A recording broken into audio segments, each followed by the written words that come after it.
I'd like to thank everyone here that invited me to tell my side of the story as a child born from surrogacy and now fighting against surrogacy.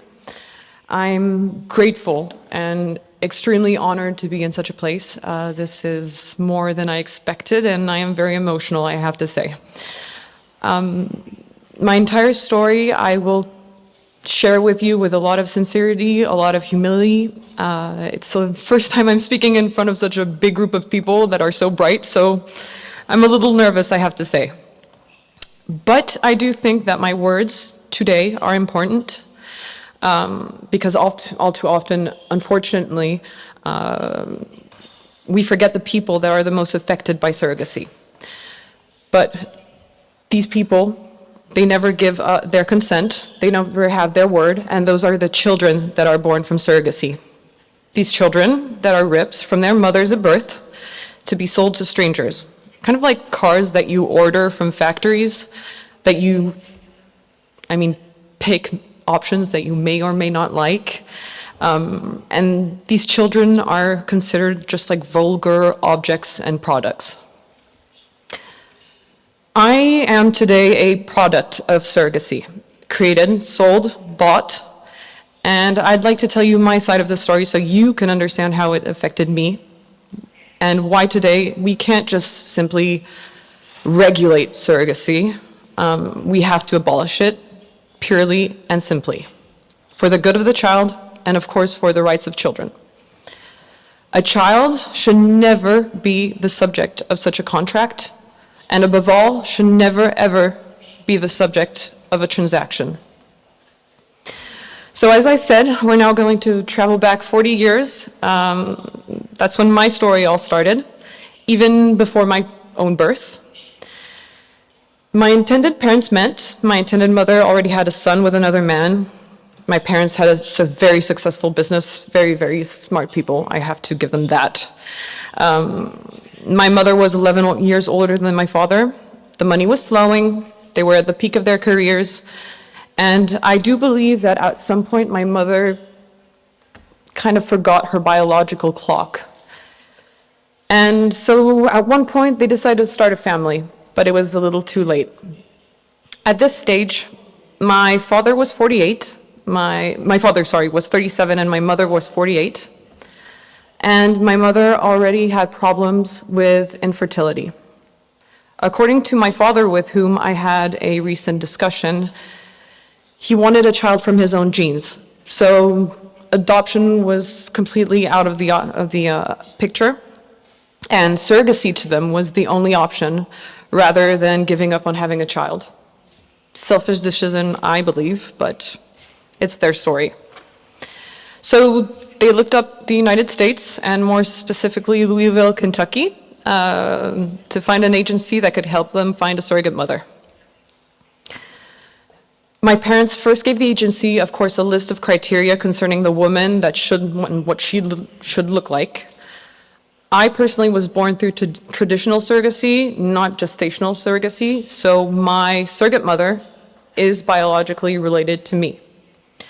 Even though, to my opinion, it makes absolutely no difference if the mother is biologically linked to the child or not, because to me, the mother is the one who has the child inside her womb for 9 months and, of course, gives birth to the child.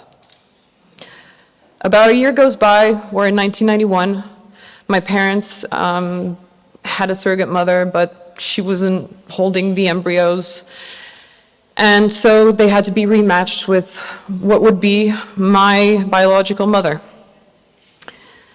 And thankfully, she got pregnant only 2 months after signing the contract. It's often said that the agencies look at women's psychology through very thorough tests, that they make sure they don't have any debt to pay, but we know that that's not true. $14 billion was the surrogacy market in 2022. And do you honestly think that we're going to look too closely at women who might even lie during their interviews? I don't think so. My case is a perfect example. My biological mother, and she wasn't mentally stable. She had a huge history with depression. But on top of that, just before I was born, she had lost a son, age of 2.5 years old, in an absolute tragic domestic accident. So I think you can put yourself in her place. Mentally, she wasn't there at all. She was completely devastated after that. She was in debt, and she had to put on a brave face for her family, her children, and her husband. This agency that only saw what it wanted to see when it hired her, and that's the money that she could generate. They abused of the situation of a woman that needed money to feed her children and pay her bills. So I was born on December 10th, 1991, a date that was chosen actually by my intended parents because, funny enough, it fell between my intended mother's birthday, who was born on December 5th, and my biological mother, who was born on December 15th. I had to be a Christmas baby, actually. But even that was decided for me. Can you imagine? In surrogacy, births can even be planned out and decided. And I'm not quite sure how that is in the best interest of the child. And that's where it gets a bit emotional for me. As soon as I was born, I wasn't placed in the arms of my biological mother. The mother who had carried me for 9 months, the one who fed me, the one who spoke to me, the one who I felt every emotion invade her when she was pregnant, the one who in the end was the only person I knew. No, I had to take the great leap of the infant out of my mother's womb into the cold, austere world, the hospital lights, and I had to be sold and finalize the transaction into the arms of my adoptive parents, whom I didn't know. And that, unfortunately, was the first trauma that would write the rest of my life, the trauma of abandonment. So as a child, I was already showing signs of the trauma of abandonment. My parents couldn't leave me. I would be hysterical. I was a very complicated child. I was always afraid of rejection. I had trouble making friends. My parents couldn't leave me anywhere. Sleepovers, parties, I would go in this hysterical crisis. And so they couldn't leave me. I was just afraid, unfortunately, that I would suffer a second abandonment every time they left me. But at that point in time, I was already going through an inner battle. How could I build myself without knowing where I came from? During my adult life, things got worse.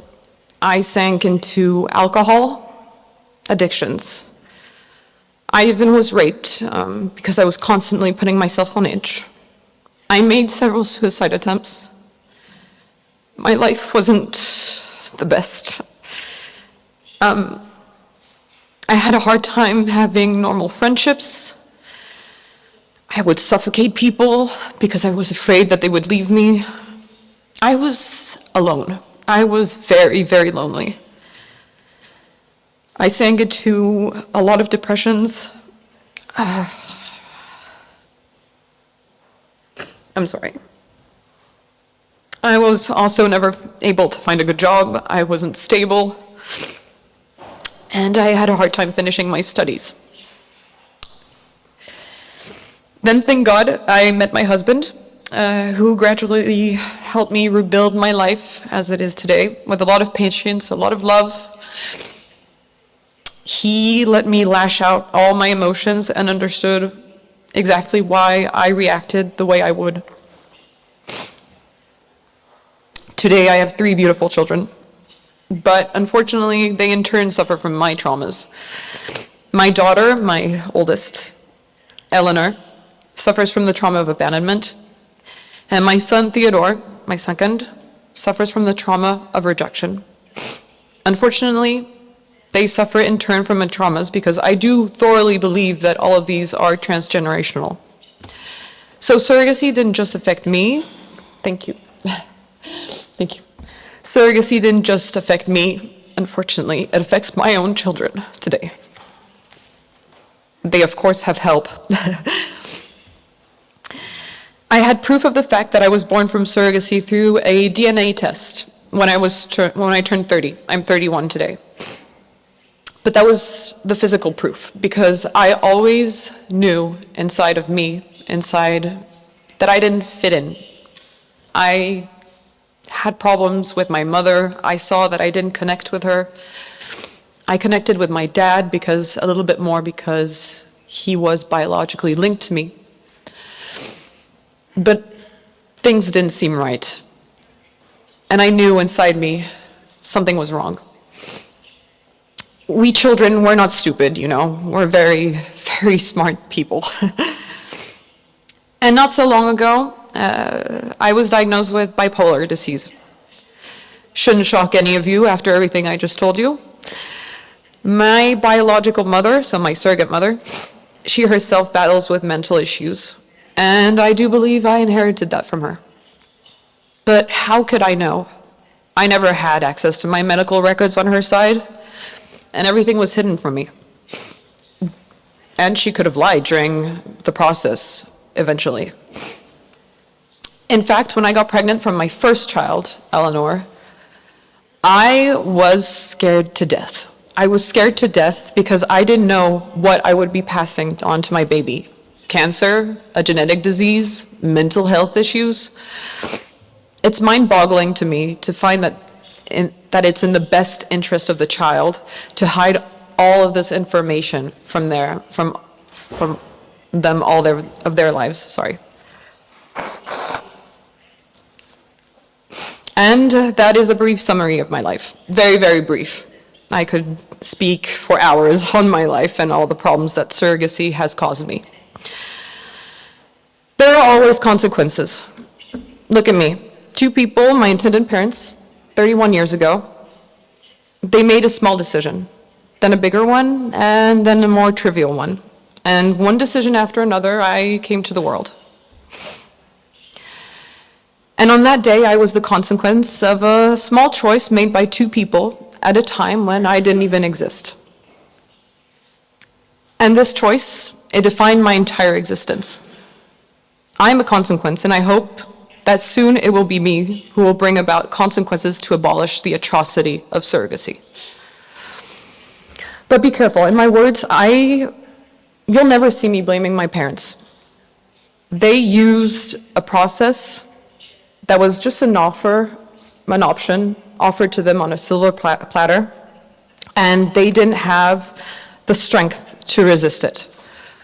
Today, I don't feel any hatred for them. I don't blame them. I love them. But however, I do blame the system that is slowly but surely allowing surrogacy to be legalized. First, we approve the use of surrogacy for medical reasons, such as infertility. After, we accept it for social reasons. And then we accept it for anything and everything. And for reasons of human trafficking, the sale of children, the unavailability of the human body, for ethical, bioethical reasons, surrogacy has to be abolished. But in my humble opinion, and I'm not a doctor or I'm just a child, the greatest reason to abolish this monstrosity is for the sake of the child, for his or her rights, for a psychic balance that he or she, like me, may never ever regain. And I'm just going to finish with this. And this is to all of you that may think that this is normal, surrogacy is normal and we should maybe regulate it. If just one child like me has encountered so many problems in his or her life as a result of surrogacy, that should be enough to convince all of you that there's nothing good about this process and that nothing can make it ethical, despite all of your attempts to persuade yourself otherwise. Thank you for your time.